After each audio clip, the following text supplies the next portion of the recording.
Muito bem, boa noite, caro amigo telespectador da sua TV Diário do Sertão. Depois aí do sucesso estrondoso de audiência, o programa do nosso amigo Ângelo Lima, agora vamos entrar com um programa mais intimista, onde você vai ter a oportunidade de conhecer um pouco mais da vida de muitas personalidades, não só de Cajazeiras, como também da nossa região. É o seu programa Interview comigo, Caliel Conrado, entrando no ar, sempre de segunda a quinta-feira, de 6 da noite até às 7 horas. Como eu sempre falo, são pessoas conhecendo pessoas. E hoje nós temos o prazer e a honra de conversar com o doutor João Bosco Filho. Ele que é prefeito da cidade de São Francisco, da região de Souza, e também é o diretor do Hospital Santa Terezinha de Souza. Conversa conosco a partir de agora. Doutor João Bosco, muito boa noite. Prazer imenso recebê-lo aqui no programa Interview da TV Diário do Sertão. Boa noite, Caliel Conrado. Boa noite, os ouvintes, os internautas que nos acompanham agora. Para mim é uma satisfação muito grande poder participar do seu programa, com muito prazer que atendi aí o convite de vocês e muito entusiasmo para que a gente possa levar aí informações a todos os nossos internautas e ouvintes. Prazer é todo nosso. Vamos conversar sobre, além de conversar sobre políticas, projetos e ações que estão sendo desenvolvidas lá na cidade de São Francisco e conversar também sobre o Hospital Santa Terezinha, mas para quem não conhece, vamos tentar voltar no passado e saber um pouco da trajetória de vida seu.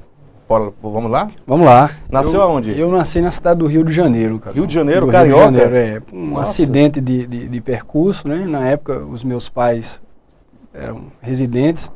Meu pai fazia residência de ortopedia lá no Rio.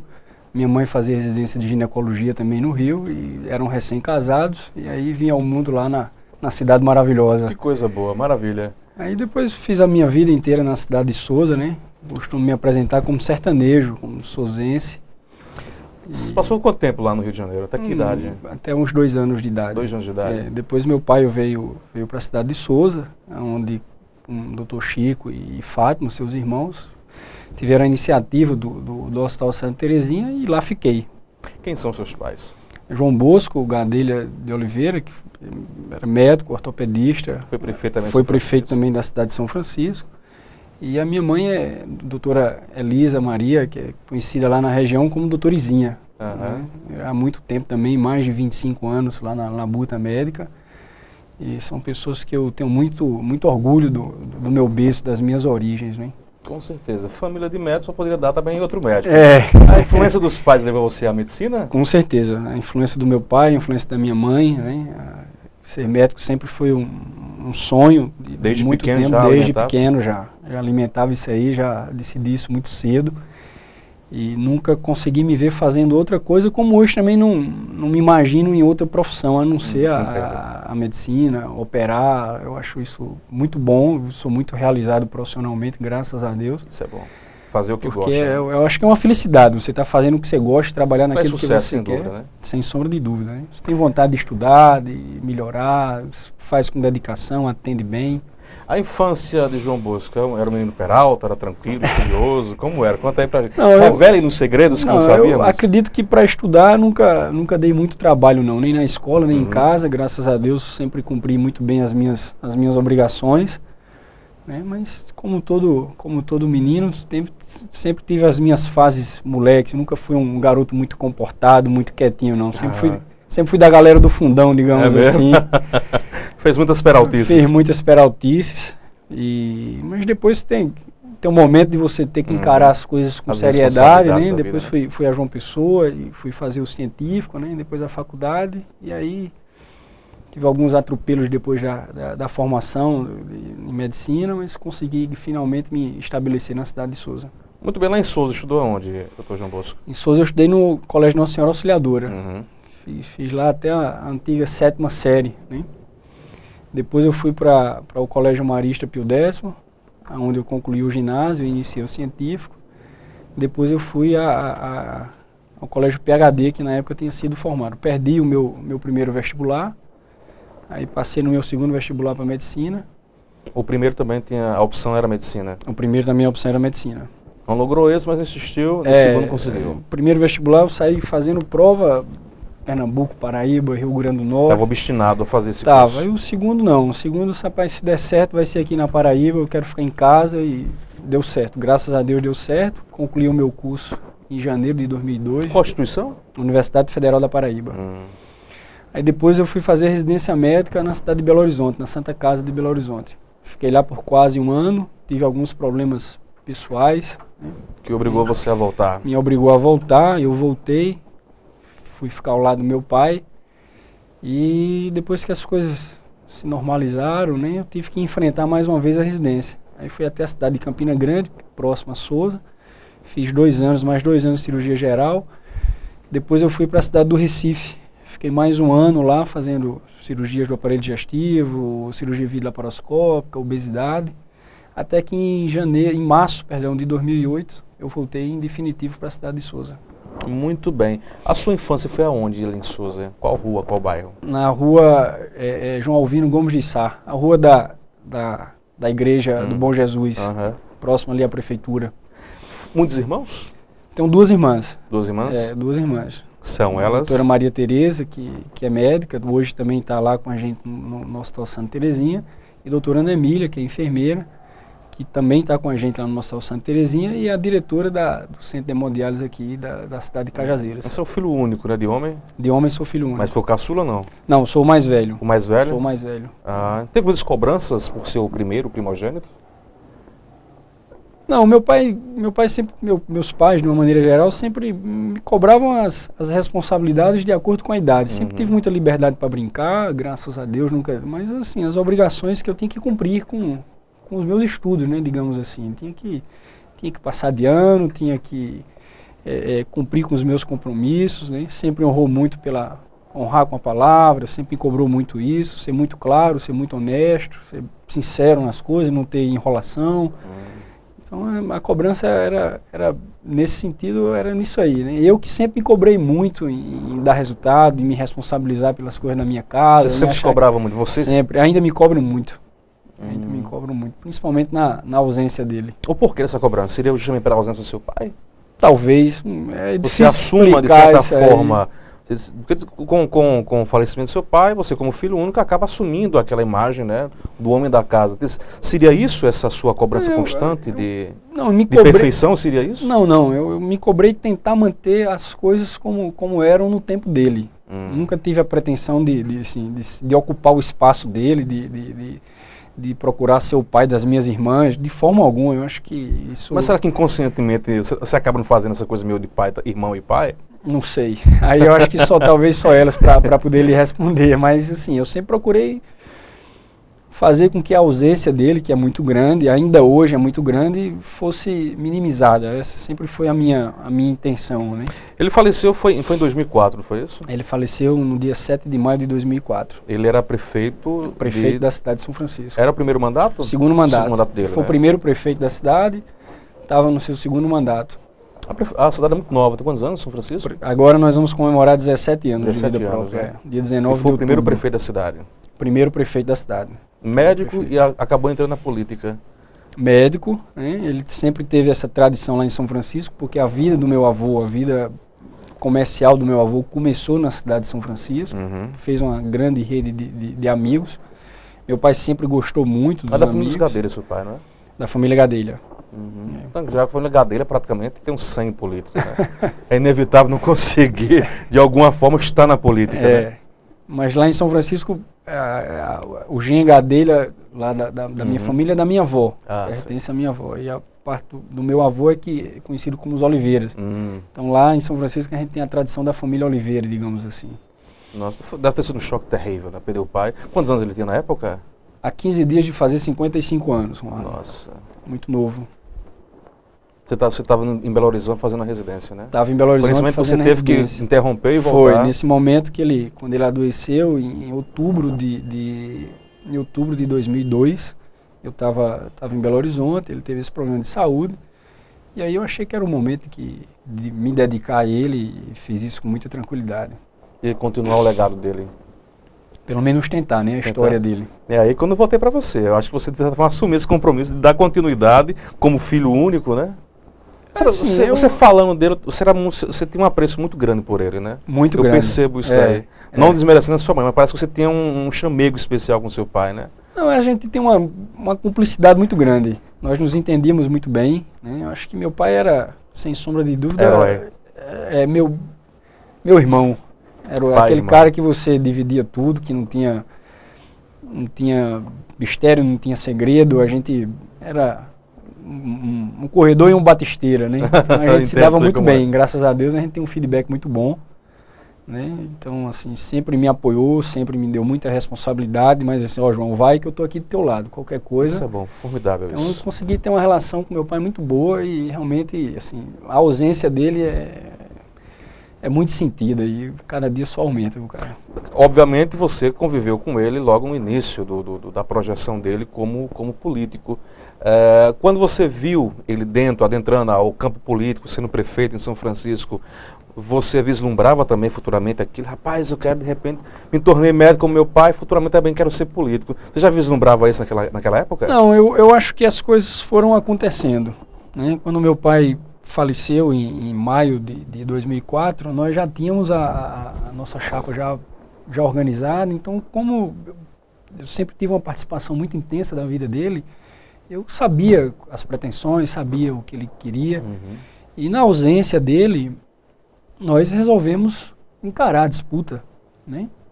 Tocar o barco para frente e é aquela história, vamos tentar minimizar a sua ausência. Estava com quantos anos, quantos anos de mandato já, quando ele faleceu? Ele estava no último ano do seu segundo mandato. Estava no último ano. E aí a gente foi para o embate, conseguimos vencer a eleição, porque o vice-prefeito, que hoje é nosso aliado, é meu secretário lá, mas era oposição ao nosso grupo lá, a gente conseguiu, a família, com os amigos, né? As pessoas que acreditavam na sua forma de governar, conseguimos ganhar as eleições. E aí, passadas as eleições, eu fui me dedicar mais à minha questão profissional, que eu tinha dado uma parada, tinha dado um stop, e também ao Santa Terezinha. Então a gente foi tocar esses dois projetos, e a política era uma atividade secundária. Eu nunca tive aquela coisa, eu tenho que ter o poder pelo poder. Né? Tanto que em 2008, quando o prefeito, que era aliado nosso, foi para disputar a reeleição, existia sempre aquela interrogação, vai brigar, João vai reivindicar, vai querer ser o candidato, porque aquilo era do pai dele, então entendo. Existia esse tipo de conversa, né? E eu nunca achei que aquilo era do meu pai e tinha que ser meu. Aquilo é uma eleição, uma cidade, e o povo tinha que decidir. E eu via isso com muita naturalidade.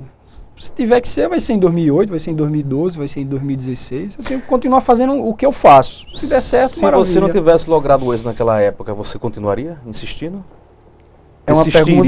É uma pergunta difícil de responder. Eu não sei nem explicar de onde veio as forças para que a gente participasse da eleição de 2004. Eu não sei como seria a minha reação se a gente não tivesse vencido, né? Mas o que eu sei é que, assim, eu sou uma pessoa muito obstinada, né? Quando eu boto uma coisa na cabeça, é meio complicado de tirar, né? Talvez, se a gente tivesse perdido, realmente aquilo passasse a ser uma questão de honra e a gente tivesse perseguido isso aí também. Mas é uma pergunta complicada. Daqui a pouco a gente volta em política, deixa você pensando um pouquinho mais sobre isso. Tá bom. E vamos entrar na parte do Hospital Santa Terezinha. Você veio, assumiu com o falecimento do seu pai, você tomou esse lugar, assim, no bom sentido de tentar continuar na administração do hospital.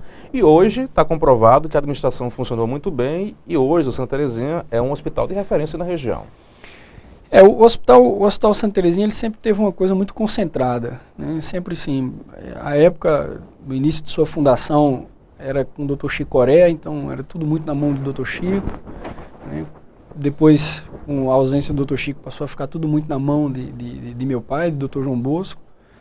E aí, na ausência dos dois, quando a gente teve a responsabilidade de enfrentar o dia a dia do hospital, minhas duas irmãs estavam fora, eu que tinha mais tempo, uma disponibilidade maior para se fazer presente no hospital, nós resolvemos formar uma equipe, né?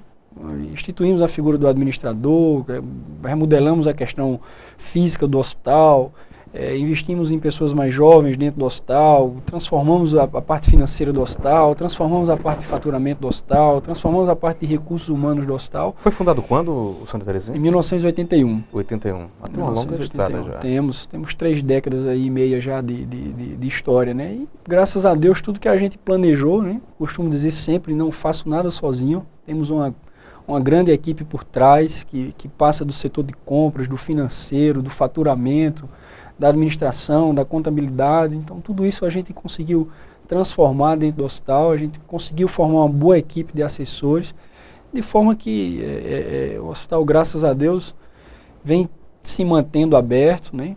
E procurando prestar um bom atendimento, atender bem as pessoas e resolver. Graças a Deus, quem tem nos procurado, a gente tem tido uma política de muita seriedade com os pacientes e a gente tem resolvido muita coisa interessante na nossa região. Lidar com saúde é muito complicado, porque em alguns momentos ela pode se tornar uma faca dois gumes, porque quando você vai prestar atendimento à comunidade, você tem que ter um zelo assim, de uma forma assim, exponencial. E vocês conseguiram, né, através dessa organização que você acabou de falar, conseguir levar à comunidade um serviço aí de ótima qualidade e referendando o hospital aí em toda a região. A dificuldade que nós temos hoje de saúde é porque saúde é muito caro. Saúde é muito caro. E você fazer saúde no sertão da Paraíba é mais difícil ainda. Então se a economia não vai bem, o governo federal vai lá e faz um incentivo para a indústria automobilística. Se a linha branca não vai bem, o governo vai lá e faz um incentivo para a linha branca. As instituições privadas hospitalares hoje, elas vivem realmente muito sufocadas. Os convênios não conseguem cumprir com uma tabela que dê uma saúde aos hospitais. Principalmente os federais? Olha, os federais é uma responsabilidade pública, tá? E os hospitais privados hoje, eles têm tido essa dificuldade. Então, sempre que a gente tem a oportunidade de conversar com quem é do ramo, digamos assim, é muito difícil. Mas existem convênios também entre o federal e as instituições particulares do hospital? Ou não existe? Não, o nosso hospital, não. O nosso atendimento hoje é nos convênios, né? Unimed, GEAT, os convênios particulares, né? E atendimentos particulares. O único atendimento público que nós fazemos hoje é o nosso serviço de hemodiálise. Porque nós sofremos muito do ponto de vista político, de perseguições, até o nosso serviço pelo SUS ficar inviável. Então não dava mais, chegou ao ponto que eu não estava conseguindo, nós não conseguimos pagar os plantões dos médicos. Então como é que a gente ia manter? E é lamentável se alguns agentes políticos fazerem política em cima de uma coisa tão delicada, com saúde de gente, infelizmente, sofre muito, né, quem faz hemodiálise. Infelizmente, é isso que a gente tem visto. Há pouco tempo eu comentava, a revista Veja dessa semana tem um editorial de Maílson da Nóbrega preocupado exatamente com essa obrigação que estão querendo criar, aumentar a porcentagem do PIB, em cima do PIB, do que o governo federal deveria gastar com saúde. E o questionamento que eu faço é esse: será que isso é necessário? Será que falta realmente dinheiro para a saúde? Ou o problema da saúde pública hoje no Brasil não é a gestão? A distribuição seria? A distribuição, a boa aplicação, porque eu tenho assim uma longa história já no ramo, digamos assim, como estudante de medicina, como residente, como profissional. Eu já andei em muitos hospitais do Brasil, e a gente vê sempre um hospital público que começa muito bem, mas depois ele começa a enfrentar as dificuldades de manter a sua estrutura. A manutenção, o conserto, a escala de médico, o compromisso com o paciente.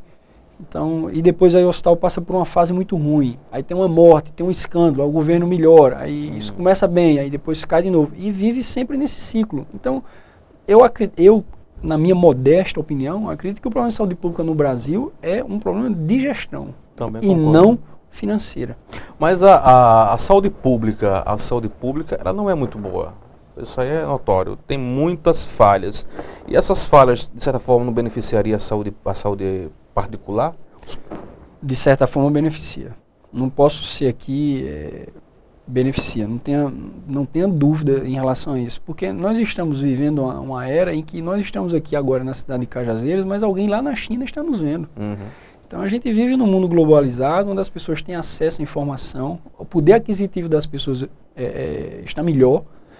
E existem situações em que ninguém tem condições mais de esperar. Agora, como prefeito, atendi uma pessoa lá no meu município que tinha um melanoma na órbita, no olho esquerdo, e tinha uma consulta marcada para o dia 24 de setembro. Isso era 12 de agosto. Eu disse, nossa, isso é um absurdo. Mas essa é a saúde pública. E o que foi que eu fiz? Eu vou lhe ajudar. Como é um direito seu, eu sei que se você entrar com as medidas legais, o município vai ter que arcar. Então eu vou evitar isso. Tanto esse constrangimento, né? Como essa humilhação, porque o senhor tem direito a isso.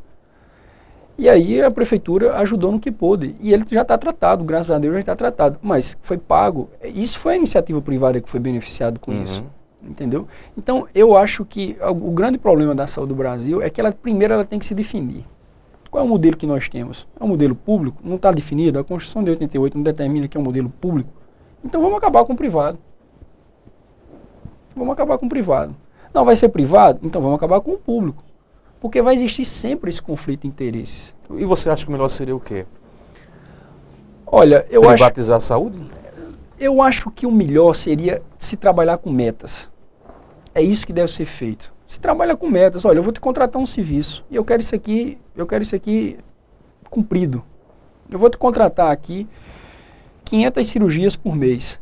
Agora você vai ter que me comprovar que fez as 500 cirurgias por mês. Se você fez as 500 cirurgias, eu vou pagar. E a gestão vai ser autônoma.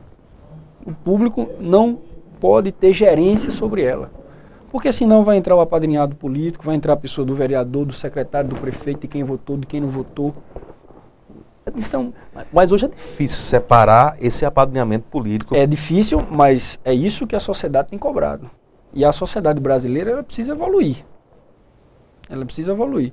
O povo também precisa ser educado, porque muitas vezes a gente vê as críticas, e aí eu falo como pessoa pública, muitas vezes a gente sofre a pancada, a gente sofre a crítica, e quem critica a forma como é feito o sistema, chega para a gente pedindo a exceção.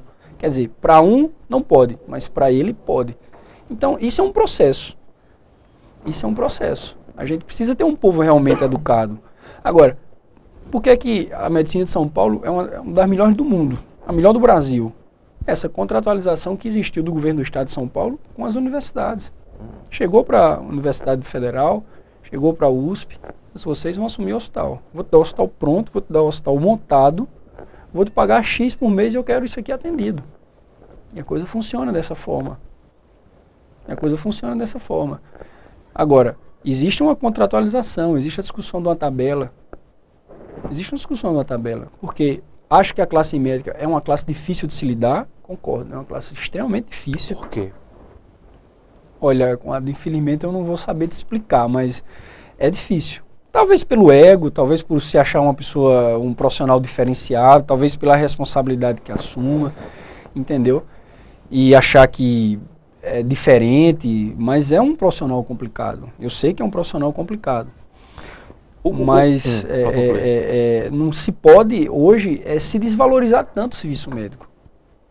Não se pode hoje um convênio pagar. Tem convênio que paga R$17 uma consulta. O SUS paga R$20 uma consulta. Ou então o médico atender 100 ou 200 pessoas por dia. Aí não tem condição. Não tem condições. É um massacre. Eu não acredito no atendimento desse. Mas o governo federal ele tenta amenizar essa situação trazendo os médicos de Cuba. Você como médico e político também, você é a favor, enfim, ou traria médicos de Cuba para São Francisco, por exemplo? Vamos lá. Eu já me fizeram essa pergunta e alguém até se surpreendeu, porque como político, eu fiz a inscrição do município, e o município até o final de outubro vai estar recebendo um médico, que eu não sei a nacionalidade dele, mas eu preciso acreditar no programa. A presidente pediu. Peço aos prefeitos, na marcha dos prefeitos agora em Brasília, ela pediu. Peço a ajuda dos prefeitos para que o programa funcione. Então, eu vou contribuir com a presidente. Não acredito no governo da presidente Dilma. Acho que tem muitas coisas que precisam ser revistas. Você é do PSDB, né? Sou do PSDB. Sou do PSDB de carteirinha, eu sou programático do PSDB. Mas, assim, eu preciso contribuir. Eu quero que dê certo. Eu não tenho aquela filosofia do quanto pior, melhor. Eu quero que o governo da presidente Dilma dê certo. Pediu parcerias. Ela pediu parcerias, então eu vou fazer a minha parte. O que for necessário para que o programa funcione, aonde eu posso contribuir, que é no município de São Francisco, eu vou contribuir. Mas você acredita no programa? Mas eu, pessoalmente, como médico, eu não acredito no programa. Por quê?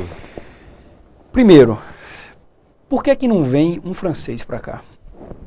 Por que não vem um alemão? Por que não vem um americano? Vai vir um cubano? Acho que é para questão de proximidade, a língua é parecida, não seria isso, não? Não sei.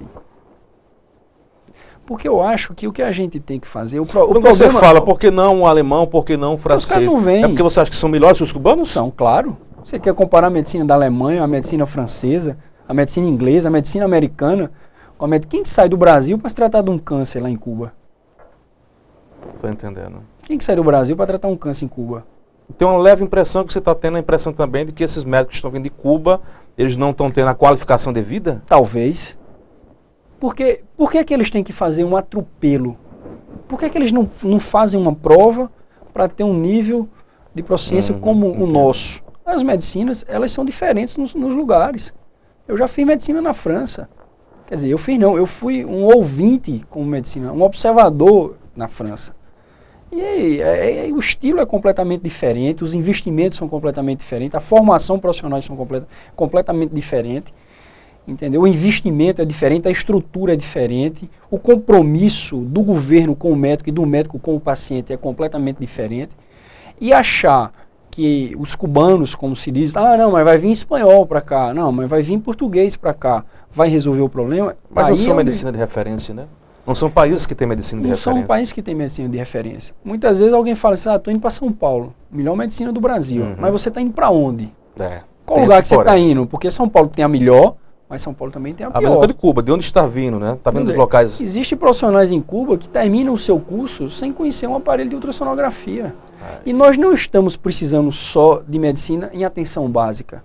Nós estamos precisando de medicina para operar alguém que tem um câncer de estômago, que tem um câncer de colo, alguém que tem um câncer de colo uterino, que tem um câncer de mama. Muito crescente esse caso de câncer, né? Na Paraíba nós temos um hospital de referência para tratar câncer, que é o Hospital Napoleão Laureano, em João Pessoa, e o Hospital da FAP, perdão, em Campina Grande.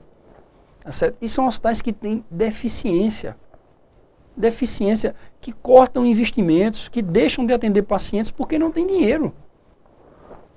Por que o governo federal não investe nesses hospitais? Eu não estou querendo que invista no privado, não. É por que não investe nos hospitais? Então, vai trazer médico de Cuba, da Espanha, mas não vai oferecer estrutura, estrutura. O grande problema é o seguinte, no Brasil, você falar que é empresário, parece que você é bandido. Se você abrir a boca e disser que é empresário na Europa, ou no Japão, ou nos Estados Unidos, as pessoas vão exaltar aquilo que você está fazendo. O porquê disso aqui no Brasil? Não sei. Mas talvez seja essa minha desilusão. Em qual sentido você fala? Talvez venha da minha desilusão em estar lidando com os entes públicos. Sempre que você vai lidar com uma secretaria de saúde, ou do município, ou do estado, que você vai apresentar algum argumento, parece que você tem um interesse financeiro muito grande por trás. Como se fosse pecado, entendeu? Você ser remunerado pelo serviço que você está prestando. Aonde é que está escrito que alguém deve trabalhar sem ter a sua remuneração? Então, empresário, quem presta serviço principalmente da saúde, é sempre muito mal visto diante dos órgãos públicos na hora de se fazer um contrato. Então, eu entendo que seria muito mais simples para o governo terceirizar, comprar, estabelecer metas, fiscalizar, do que ele próprio ter que gerir. Burocracia com o serviço público, de licitação, forma de pagamento, enfim, é uma dor de cabeça enorme. Agora, parece que o camarada tem que prestar serviço ao público, mas ele não pode ganhar dinheiro nisso aí, não. É errado. Ninguém se pesa o custo-benefício, ninguém pesa o custo-benefício disso aí. Agora, os serviços hoje, os serviços públicos de saúde que funcionam, são os serviços que são terceirizados com iniciativa privada ou os serviços que têm residência médica. Fora isso, é muito difícil ter um bom funcionamento, uma boa resolutividade. A vinda desses médicos para cá, né, justamente pela falha dos médicos brasileiros? Como você disse, é um pessoal complicado. Qual falha? Qual é a falha dos médicos brasileiros? Principalmente do interior. Um médico hoje não quer vir para o interior. Se forma assim, a maioria vai para os grandes centros por questão de oportunidade. Eu tenho essa experiência, eu tenho um cunhado que é anestesista e fez a residência num grande hospital de São Paulo e foi oferecido a ele chefiar a parte de transplante, a anestesia do transplante. Ele não quis. Não quis. Preferiu voltar para João Pessoa, morar em João Pessoa, próximo à família. Agora, isso vai de cada um. Tá? Eu tive colegas de residência que disseram, não, João, aonde eu tiver um bom emprego, eu vou. Hoje, com internet e com avião, não tem mais distância, então eu vou. Tá? Eu sou um sertanejo, gosto demais de onde eu moro, gosto demais do que faço, mas sinto falta de algumas coisas que a capital me Entendo. Me deu quando lá morei. Um teatro, um cinema, um bom restaurante, cursos que você tem a facilidade de fazer, escola para os seus filhos, enfim. Você tem esses atrativos bem mais interessantes do que o interior, mas o interior ele tem crescido demais, as oportunidades de emprego ela tem aumentado demais e tem muita gente hoje saindo da capital para vir trabalhar no interior. Agora, realmente precisa que as cidades também tenham uma boa estrutura para isso ser simpático a vinda desses profissionais. Porque muitas vezes não é só a cidade não, é a forma como o camarada vai trabalhar. Ele vai vir de João Pessoa, do Recife, para trabalhar em Sousa, ele vai ter condições de trabalhar? Ele vai ter condições de fazer o mínimo possível, pelo menos uma medicina com decência, ter um bom ambiente de trabalho, ter uma boa equipe de enfermagem, ter uma boa sala de cirurgia, ter um bom corpo clínico, ter uma boa estrutura hospitalar? Então, a gente precisa ver isso por trás. Porque só o médico não vai resolver. Eu acho que o Brasil precisa de médico. Isso é estatístico. Precisa de médico. Eu não sei se os cubanos ou qualquer que seja a nacionalidade seja a solução para isso, tá certo? E acho também que o problema é gestão. Não é só dinheiro, não. É gestão, não é só a quantidade de recursos, não. Muito bem, estamos conversando com o doutor João Bosco Filho, que também é prefeito da cidade de São Francisco. Vamos para um rápido intervalo comercial. Daqui a pouco vamos falar sobre uma das especialidades do doutor, que é obesidade. Você que está obeso, está sofrendo aí, está só engordando, ele tem a solução. Daqui a pouco você vai saber aqui no programa Interview. Vamos faturar.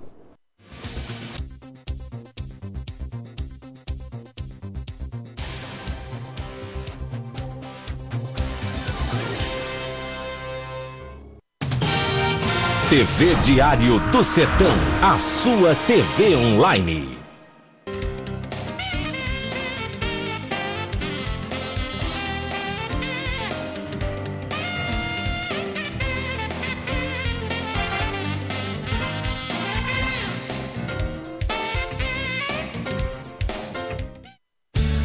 O Dr. Oscar Sobral Neto está atendendo agora no Centro Médico Sabino Rolim Guimarães, na Rua Francisco Décio Saraiva, número 365 Centro, por trás do Banco do Nordeste. Atendimento de segunda a sexta, manhã e tarde. Atenção! O Lojão Rio do Peixe está ao seu gosto, no preço e no prazo. TV Samsung de 32 polegadas, apenas 12 vezes de R$ 119,90. Roupeiro Tropical com 6 portas, apenas 12 vezes de R$ 47,90. Cozinha completa Dália, eu disse completa, por apenas 12 de R$ 94,90. Aqui você encontra o melhor em móveis, celulares, informática e eletros. Lojão Rio do Peixe, prazer em realizar os seus sonhos. Inovação, investimento e eficiência são fatores-chave para o sucesso.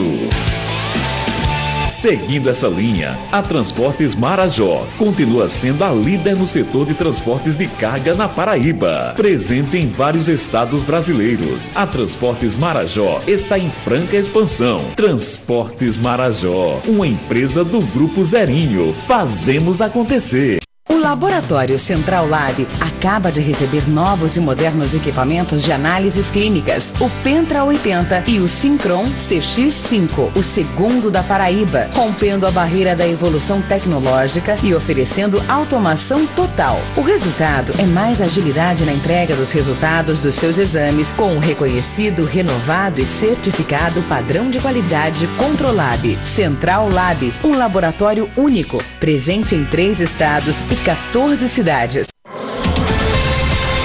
O Sertão agora é notícia. TV Diário do Sertão.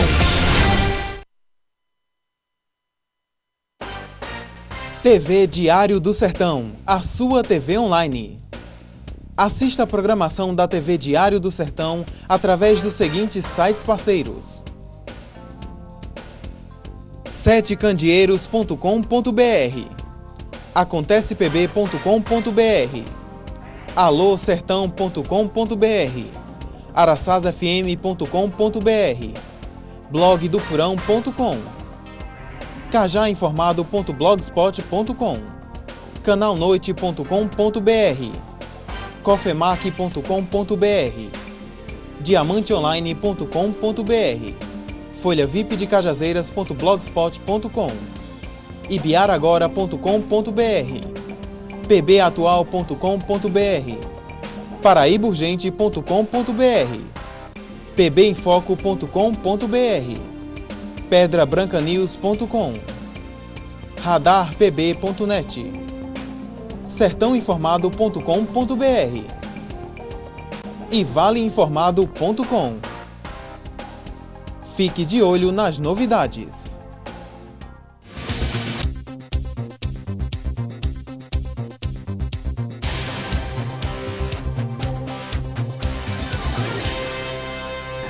Muito bem, de volta com o seu programa Interview pela sua TV Diário do Sertão, hoje conversando com o Dr. João Bosco Filho, que é médico cirurgião e vai resolver o seu problema de obesidade. Ele também é prefeito lá da cidade de São Francisco, da região da nossa vizinha cidade, querida cidade de Souza. O senhor é médico cirurgião e está aí resolvendo, ou tentando resolver, o problema de muita gente que está acima do peso. É difícil resolver o problema da obesidade? É difícil. Obesidade só vai cirurgia? Depende da obesidade, né? Quando você tem uma obesidade que não é causada por algum problema hormonal, né, que não tenha quer dizer que tem problema de obesidade. Existe o paciente que faz hipotireoidismo, ele tem uma tendência a metabolizar muito devagar, ele pode acumular peso. Então, dessa forma, você vai tratar essa obesidade com medicação, repondo os hormônios que estão nesse momento faltando ao paciente. E aí pode ter o equilíbrio. Sem precisar passar por uma cirurgia. Sem precisar passar pelo tratamento cirúrgico, né? Quando o paciente tem alguma causa de obesidade que não é endócrina, aí obesidade já há bastante tempo, pelo menos 5 anos de obesidade, já fez vários tratamentos para se perder peso e não conseguiu.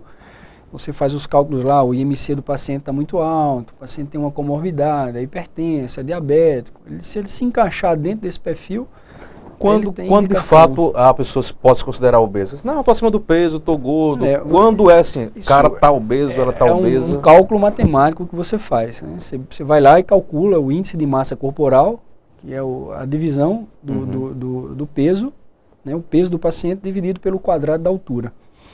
Quando você tem valores entre 25 e 30, você considera esse paciente no sobrepeso. Quando você tem entre 30 e 35, obesidade tipo 1. Quando você tem entre 35 e 40, tipo 2, acima de 40, tipo 3 ou obeso mórbido. Acima de 50, super obeso. Sabe que eu tenho medo de fazer esses cálculos. Sabe que eu tenho medo de fazer esses cálculos. É complicado. Mas, claro, se for problema hormonal, hipertireoidismo, resolve-se com resolve, é uma das causas, você pode fazer um tratamento medicamentoso. Dieta resolve? Tem casos de obesidade que pode ser resolvido com dieta?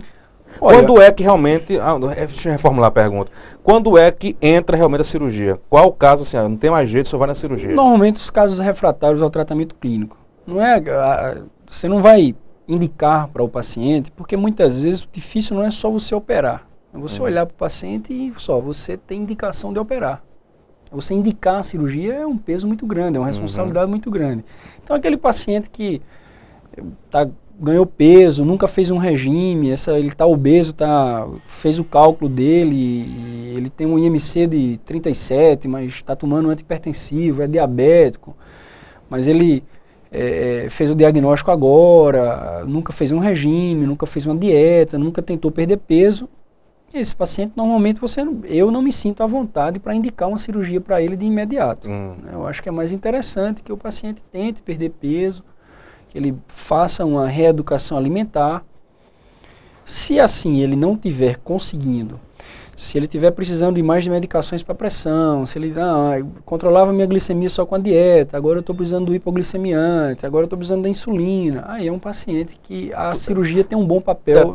Todo obeso ele tende as taxas serem altas, colesterol, triglicerídeos? Nem todo obeso. Nem todo obeso? Nem todo obeso. Nem todo obeso. Quando você vê um gordo, vixe, já está com colesterol lá em cima, não. Não, quando olham para mim, diz que eu estou com tudo alto, já fico com medo. Nem sempre isso funciona. Às vezes você tem um paciente que tem só um sobrepeso, que você nem imagina que ele está obeso, mas ele tem um triglicerídeo de 700, também pode ter realmente magro, que pode ter taxa alta, né? Pode. Não pode. É interessante. E muitos casos, eu tenho a impressão, que eu me corrija se estiver equivocado, que algumas reportagens antigas apontavam muito para os Estados Unidos, que é o país que o povo estava engordando de forma desenfreada. Isso. E parece que o Brasil já começa a entrar nesse ranking, né? O problema hoje da obesidade, pra você ter uma ideia como a mudança, né, o poder aquisitivo das pessoas, o problema antes era o quê? Poder aquisitivo. A falta de poder aquisitivo levava o quê? A desnutrição. Então hoje, as pessoas estão comendo mais, estão saindo mais para comer fora de casa, né? Até a gente aqui no interior, né, que tem muito aquele hábito de almoçar em casa, tirar um cochilo depois do almoço, a gente já perdeu isso, a gente está almoçando muito fora de casa. Então, enfim, esse estilo de vida trouxe... Dificulta o metabolismo. Dificulta, você come muito fora de hora, come muito errado, e isso hoje está levando à obesidade. Hoje, a obesidade ela se tornou um problema maior do que a desnutrição. Hoje se conseguiu combater a desnutrição, mas nós temos a obesidade. E a gente cita sempre os americanos porque os caras são quem mais investe em saúde no mundo. Eles não têm pena, eles investem realmente, eles fazem muita pesquisa. E hoje existe nos Estados Unidos centros de referência para tratamento de obesidade infantil. Infantil, os caras estão operando criança por conta de obesidade. Então, que era um problema só de adulto, hoje está se tornando de criança. Muita batata, muita Você tem procurado muitos casos de obesidade em crianças? Não, a criança, eu acho que criança precisa ter um tratamento diferenciado, porque fazer obesidade não é só ir lá e fazer a redução do estômago, ou modificar o trânsito intestinal. O paciente precisa ter um bom suporte psicológico, precisa ter um bom suporte nutricional. Modificar o trânsito intestinal seria o quê? É fazer alguns desvios para que o paciente absorva menos o que ele está se alimentando, para que ele possa perder peso. Que é um outro tipo de cirurgia? É uma forma, não, é a forma de cirurgia. Ou ela está junto com a redução do estômago. A redução, justamente com isso daí, são os processos. São. Porque a cirurgia de obesidade, ela tem várias formas, ela tem várias técnicas cirúrgicas, mas a forma que está mais difundida hoje é a gastroplastia em Y de Roux. Ela é uma técnica que restringe, porque você diminui o tamanho do estômago. Então ela é restritiva, ela restringe o que o paciente consegue se alimentar, e isso vai dar a ele uma saciedade precoce, ele vai comer pouco e vai se sentir cheio. E ele também é desabsortiva, porque ele modifica o tamanho do intestino, o trânsito intestinal é encurtado para que o paciente tenha menos espaço para absorver os alimentos. Dessa forma, se ele come menos e absorve menos, ele vai perder mais peso. Estou entendendo. Os casos de obesidade estão em todos os níveis sociais? Todos os níveis sociais. Do rico, sociais, do pobre, classe média? Todos os níveis sociais, mas os pacientes que têm um poder aquisitivo melhor têm tendência a serem mais obesos. É caro fazer um procedimento desse? Olha, é relativo, depende do que você acha caro. Eu acho que é barato para a responsabilidade que você assume. Né? Eu acho que é barato para a responsabilidade que você assume. Do ponto de vista... O SUS não faz o SUS faz. Mas isso aí você se inscreve hoje, passa daqui 50 anos, né? Existe a fila. Existe a fila. Mas, assim, por que deve ser pago? Porque o que você perde, o que essa pessoa obesa deixa de contribuir, mesmo trabalhando, mas o que ela deixa de render no seu trabalho, o que ela deixa de contribuir para a sociedade, sai muito mais barato do que aquilo que o governo... sai muito mais caro do que aquilo que o governo paga, ou o próprio paciente paga para o profissional ou para o hospital que vai fazer. Ô doutor Bosco, quando é feita a cirurgia da redução de estômago, obviamente é uma mudança muito abrupta na questão alimentar e orgânica. Como é que o organismo fica depois disso? O cara está acostumado a comer aí um monte de coisa, de repente o estômago reduziu. Isso não vai trazer um problema orgânico? Vai ficar debilitada a pessoa depois disso, não? Olha, a cirurgia, muitas vezes a gente atende pacientes imaginando que a cirurgia é quem vai resolver todos os problemas da obesidade. Acho que é só fazer e voltar para casa, se recuperar. Não é. A cirurgia é um passo. A cirurgia serve para aquele paciente que não consegue perder peso. É o paciente que faz um grande regime, passa 6 meses para perder 5 quilos, 10 quilos, quando ele já não aguenta mais o regime, ele vai ganhar 15, vai ganhar 12, é aquele efeito sanfona. Então o cara acha que vai lá no hospital, vai no consultório, vai fazer a cirurgia e vai resolver todos os problemas. Não é. A cirurgia é um passo. A cirurgia ele vai ajudar o paciente a fazer uma reeducação alimentar. Ele vai comer pouco, vai perder peso, principalmente no primeiro ano pós-cirúrgico. Ele vai perder peso, vai comer pouco, e aquele tempo em que ele está habituado a comer pouco logo após a cirurgia, vai virar uma educação e vai virar uma rotina do paciente. Associado a uma atividade física, isso vai manter a perda de peso que o paciente vai conseguir depois da cirurgia. Agora, se ele não tiver isso como um compromisso dele, ele vai voltar a reganhar peso. Álcool é uma causa grande de reganho de peso, a ausência de atividade física é uma causa grande de reganho de peso. Acredito que todo mundo conhece alguém que fez a cirurgia, mas depois de um certo tempo ganhou peso. Mas aí não é uma falha, existem casos de reganho de peso por falha técnica. Mas pode voltar a se tornar obeso? Dificilmente volta ao que se era antes, mas ele pode voltar a ser obeso novamente. Pode sim.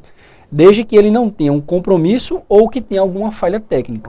Pode existir sim uma falha técnica na cirurgia e o paciente não conseguir perder peso ou ter o reganho de peso. Isso pode realmente acontecer. O correto seria toda cirurgia de redução do estômago ser seguida de uma cirurgia de...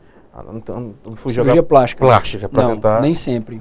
Porque depois vai tudo caindo, depois vai emagrecendo. Mas às vezes o paciente tem uma massa muscular que facilita e que ele não precisa fazer Eu tive pacientes que me encorajaram a perder peso depois que eles fizeram a cirurgia. Sério? De tão disciplinado do ponto de vista da atividade física, das caminhadas, da academia, de seguir à risca a dieta. Então teve um instante que eu estava num sobrepeso, encontrei um paciente que estava num restaurante e eu disse, nossa, peraí, tem alguma coisa errada comigo. Então eu comecei a me policiar, porque aquele cara, o meu paciente se tornou um exemplo para mim. A primeira paciente que nós operamos em Souza já fez dois procedimentos plásticos, porque realmente existia um excesso de tecido, uma gordura mais flácida que foi necessário retirar nos braços e nos quadris. Muito bem. Mas não é de praxe, não. Faz a cirurgia de obesidade, tem que fazer a cirurgia plástica. São casos específicos. São casos isolados. Muito bem. Existe um limite etário de idade para fazer uma cirurgia dessa? Olha, é sempre muito do bom senso, né? Você fica sempre mais à vontade para indicar o paciente que está entre os 18 e os 60 anos de idade. Até 60 anos é recomendável. Mais sossegado, nem para você indicar a cirurgia. Muito bem. Lipoaspiração também seria uma solução? Resolve? Não. A cirurgia de obesidade não é um procedimento estético. A cirurgia de obesidade é o tratamento cirúrgico de uma doença. Qual a doença? Obesidade mórbida. Tá? Obesidade mórbida. A lipoaspiração é um procedimento estético. Ele faz parte da cirurgia plástica e alguém que está incomodado com alguma coisa que está ali no seu corpo, que vai lá e retira para ela se sentir bem. Mas é um procedimento estético. É completamente distinto da cirurgia de obesidade. Então, assim, o paciente de obesidade é um paciente doente. Ele tem uma doença. Qual a doença? Obesidade, que pode levar a infarto, que pode levar a uma incidência de câncer, que diminui AVC, que diminui a expectativa de vida das pessoas, que pode levar a diabetes, hipertensão arterial. Então, é muito grande a incidência de pacientes que tratam, em definitivo, a sua diabetes quando faz a cirurgia de obesidade. Essas cirurgias são feitas... Você faz essas cirurgias aonde, doutor João? No Hospital Santa Terezinha. Santa Terezinha? Você, em média, faz quando a cirurgia desse tipo? Não, nós temos operado poucos casos. A dificuldade, né? A cirurgia é realmente, assim, é uma cirurgia cara. Se você for pesar, é uma cirurgia cara, porque ela requer material. Quem mais leva na história toda, é os grampeadores que se usa. Eu fiz questão de começar o serviço, então eu não faço economias. O fio que a gente utiliza é o fio que é recomendado pela sociedade brasileira. Eu não é quando vamos usar um fio aqui de qualquer jeito. Você usa o que tem de melhor. Eu uso o que tem de melhor. Eu não faço economias com isso aí, porque eu acho que a gente está num lugar pequeno. Primeiro, não só por isso. Primeiro, pelo compromisso com o paciente. Mas depois você está num lugar pequeno, você é vitrine, alguma coisa acontece de errado e você tem que estar muito bem embasado para ter um argumento de defesa para a família, para o paciente. E também não é só chegar de cara, olha, eu tô gordo, eu quero fazer cirurgia, vou fazer a cirurgia. Não é assim, né? É todo um processo. É todo um processo. Eu faço questão de que nessa cirurgia esteja presente o meu professor, que é o Dr. Gustavo Menelau, é um cara da cidade do Recife que tem, eu acho que o Gustavo hoje deve estar próximo dos seus 2.000 casos. Então está sempre comigo na sala de cirurgia. A cirurgia quem faz sou eu, a responsabilidade do paciente é minha. Mas é um cara que tem quase 2.000 pacientes, então tem uma experiência muito grande. Já está gabaritado. Então, já está gabaritado e as cirurgias não são iguais. Né? As cirurgias não são iguais. Fez quando a cirurgia, curiosidade pessoal, até agora já fez quando as cirurgias em média? Eu tenho 10 casos operados na cidade de Souza. Só em Souza? Só em Souza. Mas também tem de outras cidades? Ou não, mais? Eu fiz parte da equipe de Gustavo, né? E na equipe de Gustavo nós operávamos cerca de 5, 6 casos por semana. Por semana. Muito interessante, muito então, interessante. Assim, na residência, eu saí da minha residência com 15 casos operados. 15, eu operei você 15. operou? É muita coisa para uma residência médica, você conseguir fazer 15 gastoplastias. É verdade. É muito procedimento. Só em ser cirurgião já é uma coisa muito minuciosa, né? Você tá ali, vai... Né, mas é muito bom, viu? É bom? É muito bom. Você sempre quis essa área, doutor? Sempre quis. Graças a Deus, eu sou muito realizado com o que eu faço. É muito bom. Às vezes não dá medo, não, quando você vai para... Não dá medo, não dá fome. Nada? Não dá sono, não dá nada. Para mim, o centro cirúrgico é o... Depois da minha casa, onde eu estou com minha família... O centro cirúrgico lá mesmo... Para mim é o melhor lugar. Ganha até da prefeitura, viu? Interessante. A gente vai finalizar com a prefeitura, mas antes de entrar nos assuntos políticos, uma pergunta que eu acabei esquecendo de perguntar. Quais são hoje os serviços que o Hospital Santa Terezinha presta à comunidade? A da região, é claro, né?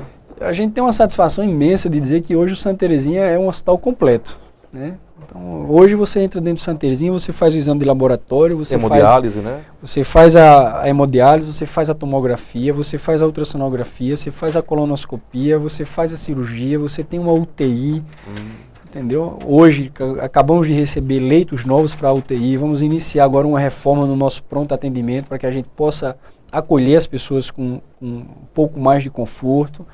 Então, assim... Quantos leitos hoje tem? Hoje nós trabalhamos com 25 leitos. 25 leitos. Muito poucos hospitais na nossa região tem aquilo que, graças a Deus, a gente consegue manter hoje no hospital. E o quadro funcional de primeira linha? Graças a Deus. Mas as dificuldades que todo mundo tem, temos as falhas, provavelmente alguém já deve ter ido lá, não foi bem atendido, ficou a desejar, mas infelizmente isso é do dia a dia. Não é toda hora que a gente consegue agradar a todo mundo, mas essa é a nossa meta, que todo mundo que vá lá, que nos procure, que possa ser bem atendido, que possa ter o seu problema resolvido, né, para que a gente dê resolutividade às pessoas.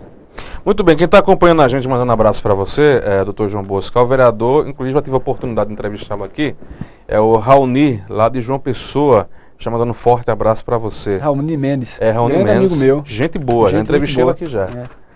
Muito bem, vamos para o intervalo comercial, daqui a pouco vamos entrar no nosso último bloco, aí sim, vamos conversar sobre política. Eu quero saber se é verdade. Alguém me disse que o Dr. João Bosco Filho é muito amigo do senador Cássio Cunha Lima. Daqui a pouco a gente vai saber esses detalhes.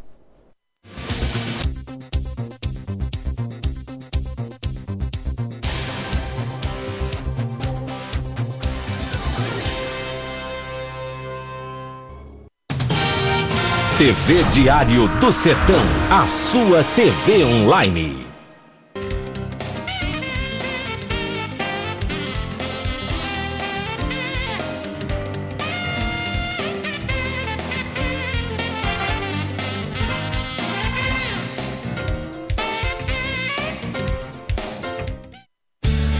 O Dr. Oscar Sobral Neto está atendendo agora no Centro Médico Sabino Rolim Guimarães, na Rua Francisco Décio Saraiva, número 365 Centro, por trás do Banco do Nordeste. Atendimento de segunda a sexta, manhã e tarde.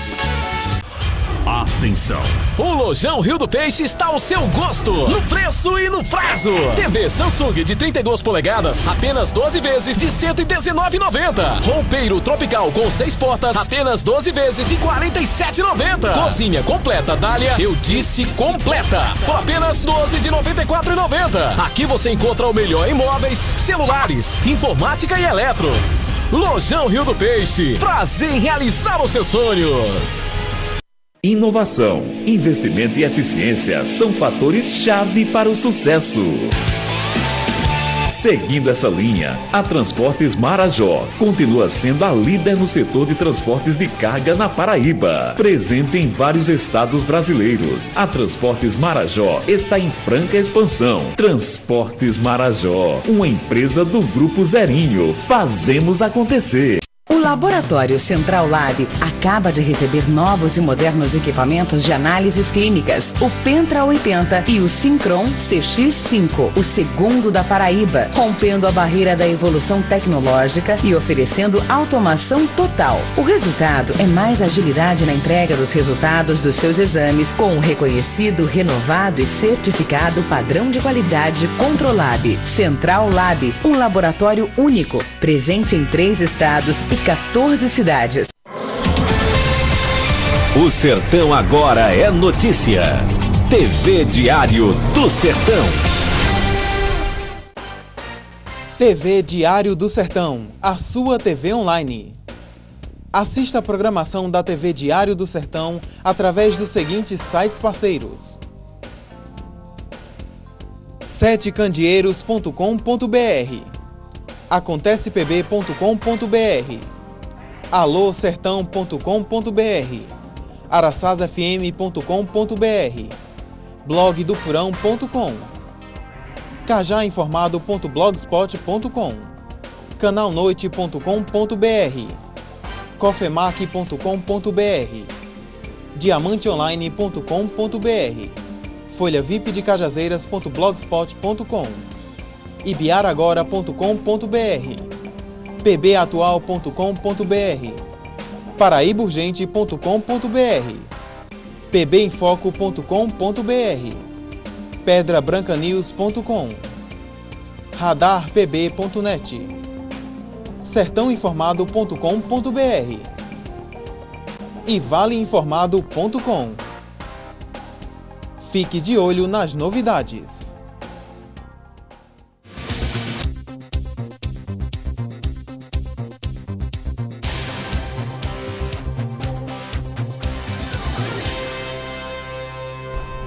De volta com o programa Interview pela sua TV Diário do Sertão. Aproveitando e mandar um abraço para o Anderson Felipe, que está aqui na sala ao lado, acompanhando a gente via online. Um abraço para você, meu querido. Hoje o nosso entrevistado já falamos sobre medicina, Hospital Santa Terezinha, João Bosco Filho. Vamos conversar agora sobre política, já que ele é prefeito lá da cidade de São Francisco, que é da região da vizinha cidade de Souza. É o seu segundo mandato ou o primeiro? Primeiro mandato. Primeiro mandato? É.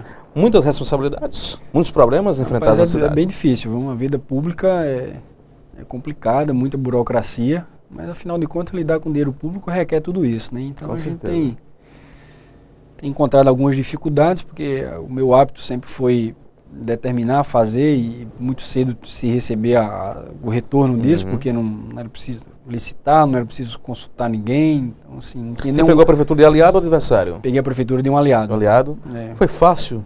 Foi mais fácil? Olha, eu acho que independente de pegar a prefeitura de um aliado ou de um adversário, a sombra, né, a história do meu pai ia ser sempre a minha comparação. Então, eu sempre digo que substituir, procurar fazer aquilo que meu pai vinha fazendo, é muito complicado, muito difícil, porque meu pai marcou muito, né? Ele deixou, eu acredito que ele cativou um lugar no coração de cada francisquense. As pessoas gostam muito dele. Isso tem facilitado, talvez esse apreço que a população tenha pelo seu pai, tenha facilitado você chegar à prefeitura hoje? Não resta dúvida. Eu acredito que fiz uma eleição com orçamento doméstico.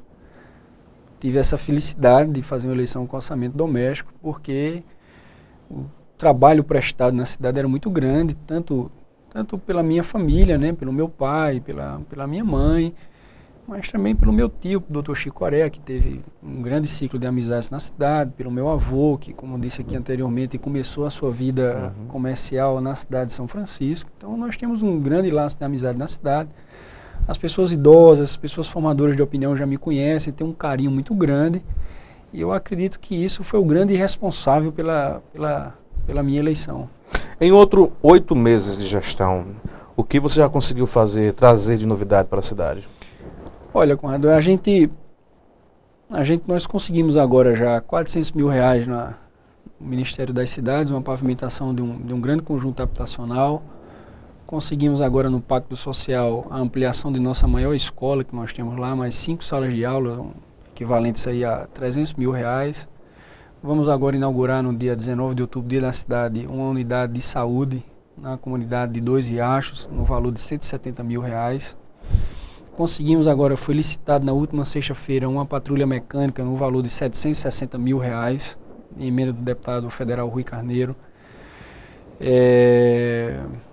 Isso é o que a gente tem de imediato de obras, né? Graças a Deus temos muita coisa aí engatilhada e temos atendido Você bastante. como médico deve dar uma atenção melhor, não é melhor, talvez mais atenção à saúde. Né? A saúde hoje nós não medimos esforços, né? Eu costumo dizer que a nossa... Quantos habitantes são hoje na cidade? 3.600 habitantes. 3.600. É fácil administrar 3.600 habitantes? Uma cidade jovem? Olha, é fácil porque você não tem os problemas macro de uma cidade como Sousa, de uma cidade como Cajazeiras, né? Mas você tem assim, um atendimento muito maior, uma cobrança muito maior. Meu telefone não desliga.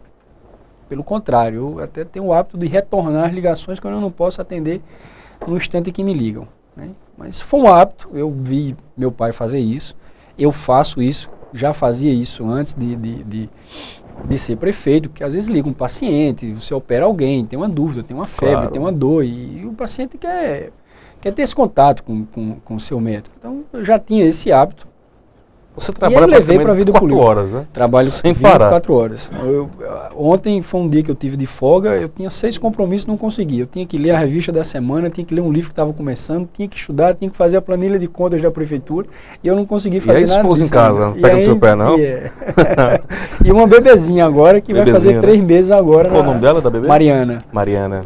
Que eu não consegui ainda dar conta de tudo isso, não. Nossa. Mas eu gosto de ir ao gabinete, de atender as pessoas, né? Graças a Deus a saúde, eu costumo dizer que ela não está boa, porque não pode alguém que tem um problema de câncer marcar uma consulta para 45 dias, né? Então a gente tem que correr contra o tempo para poder suprir essa dificuldade e a gente não tem medido esforços para atender as pessoas, né? O doutor João Bosco, qual o seu objetivo para São Francisco? O que você vislumbra para a cidade? Um futuro de 4 ou 8 anos? Olha, Conrado, eu prometi às pessoas uma coisa chamada educação, cidadania.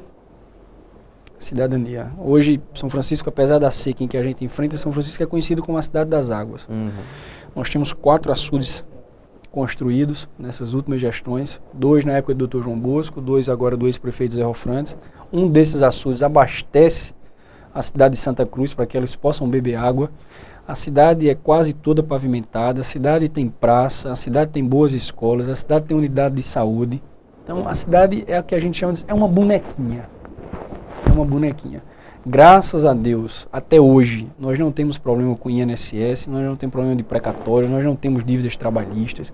Então, financeiramente, tem suas dificuldades, toda a prefeitura hoje tem as suas dificuldades, mas elas são administráveis por demais, tá? Só depende realmente da minha boa vontade, do meu interesse público de procurar continuar fazendo uma coisa correta. Mas eu tive o cuidado de não prometer grandes obras. Eu prometi às pessoas um legado na educação, porque nós estamos num lugar geograficamente desprivilegiado, onde é difícil a gente ter o interesse de uma grande empresa, de uma grande fábrica, de um comércio pujante, pela distância que nós temos hoje da BR-230, mas eu prometi às pessoas uma qualificação, educação, cidadania, pensar nas gerações futuras, porque já que a gente tem essa dificuldade de levar esse mercado de trabalho para médico, lá, você tem essa visão muito atenta em relação à educação. Porque se você não tiver educação, você não vai conseguir sair do lugar. Ainda me lembro muito bem que há uns 15 anos atrás teve uma crise econômica dos ainda conhecidos tigres asiáticos. E houve uma campanha do Ministério da Economia lá da Coreia, em que o ministro foi à televisão e pediu que os coreanos comprassem produtos coreanos. E hoje nós temos uma Samsung, hoje nós temos uma Hyundai, que está aí dominando o mercado mundial. Isso só foi possível pela educação. Isso só foi possível pela educação. Os países hoje que hoje desfrutam de uma boa qualidade de vida foram países que universalizaram a educação há 50, 60 anos atrás. Os americanos ultrapassaram os ingleses na hegemonia econômica do mundo quando eles universalizaram a educação. O que os ingleses demoraram a fazer, porque se enganaram com a Revolução Industrial. Então, se a gente não tiver pessoas educadas, Educadas não é saber somar, não. É saber o que quer, é saber pensar. É um jovem de 16, 17 anos de idade ter a real necessidade de procurar fazer um curso profissionalizante, de se dedicar para concluir um ensino médio, para fazer uma faculdade. Isso é que é importante. É não ficar imaginando que vai arranjar uma aposentadoria de agricultor, que vai arranjar um benefício, que vai precisar do prefeito porque é amigo do prefeito. Porque eu acho que a prefeitura hoje ela tem o seu papel social para as pessoas mais velhas, que realmente precisam da prefeitura para ter uma melhoria na sua habitação, para fazer um tratamento de saúde. Mas os mais novos, eles precisam ter essa noção de que o mundo está aí para todo mundo e que eles precisam se qualificar para enfrentar o mercado de trabalho. É isso que a gente precisa deixar para as pessoas de São Francisco. Porque senão a gente vai ficar sempre fazendo o quê? Calçamento, açude, prédios e o povo, e as pessoas, e a educação, e a cidadania. Que é o maior patrimônio, né? Que é o maior patrimônio. Então é um legado que eu procuro deixar cultural, é educação, é saber respeitar uma fila, é saber respeitar uma faixa de pedestre, é saber respeitar um sinal vermelho, é saber respeitar que essa vaga aqui é de um deficiente. Então isso é educação. Não adianta nada a gente ter, o Brasil é a 8ª economia do mundo e o cara para o carro em cima de uma faixa de pedestre.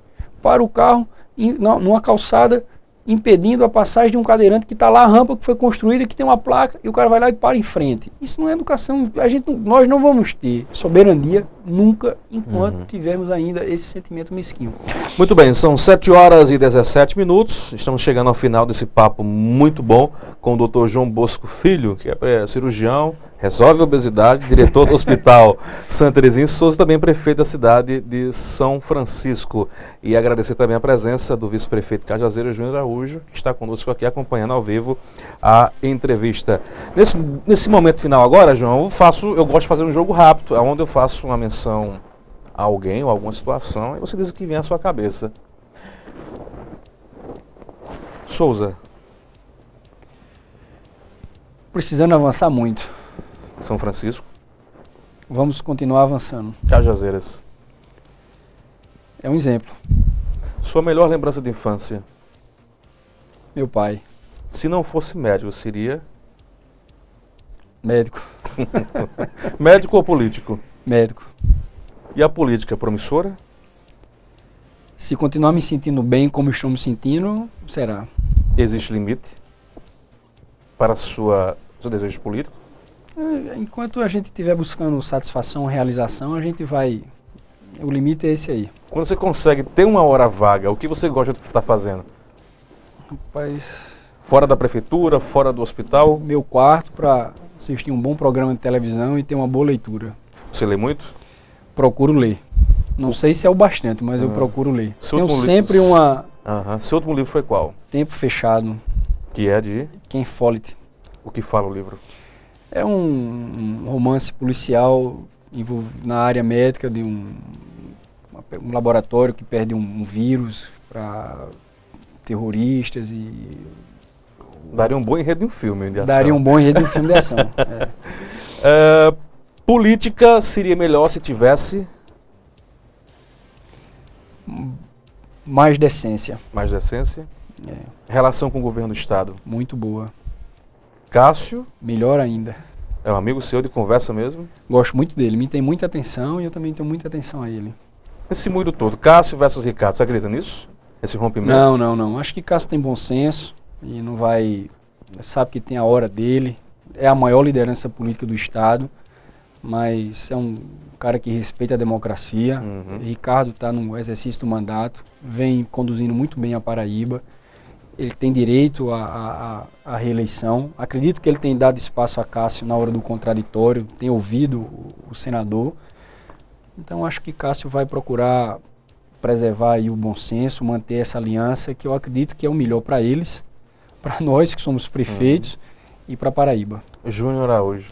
A promessa política do Alto Sertão da Paraíba. Estou com ele aí para onde ele for. Quando ele for candidato a deputado, vai ser nosso deputado. Lançou campanha, já tem uma matéria, o título da matéria do Diário do Sertão. Se não estivesse em Souza, em São Francisco, estaria onde? Em qual lugar do mundo? Em qual parte do mundo? tenho uma grande vontade de residir no Canadá. Por que o Canadá? Pela organização do povo, a educação, o nível de vida,